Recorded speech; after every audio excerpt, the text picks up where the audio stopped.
સુરતમાં ice dish વિક્રેતાઓને ત્યાં આરોગ્ય અને ફૂડ વિભાગે દરોડા પાડ્યા છે। 16 પૈકી 3 સંસ્થાઓમાંથી લેવામાં આવેલા સિરપ અને ક્રીમના નમૂના પાલિકાની પબ્લિક હેલ્થ લેબોરેટરીમાં મોકલવામાં આવ્યા હતા, જ્યાં ટેસ્ટિંગ દરમિયાન નમૂના ફેલ થતા 22 લીટર સિરપ અને ક્રીમનો જથ્થો નાશ કરાયો હતો। ત્રણેય સંસ્થાઓ સામે પાલિકાના આરોગ્ય અને ફૂડ વિભાગે યોગ્ય કાર્યવાહી હાથ ધરી છે। એજ્યુકેટિંગ ઓફિસર સમક્ષ ફરિયાદ દાખલ કરી વધુ તજવીજ હાથ ધરી છે।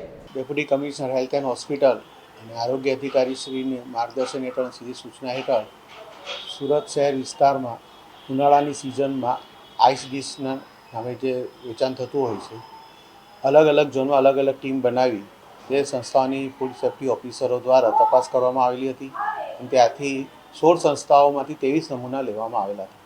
તે 23 નમૂનાઓમાંથી 3 નમૂના ધારાધોરણ મુજબ હોવાના ન માલુમ પડતા તે 3 સંસ્થાઓ સામે એજ્યુકેટિંગમાં ફરિયાદ દાખલ કરવાની હાલમાં કાર્યવાહી ચાલુ છે અને ત્યાંથી અને સંસ્થામાંથી ક્રીમ અને શરબતના આશરે 22 થી 23 કિલો જેટલો જથ્થાનો નાશ કરવામાં આવ્યો।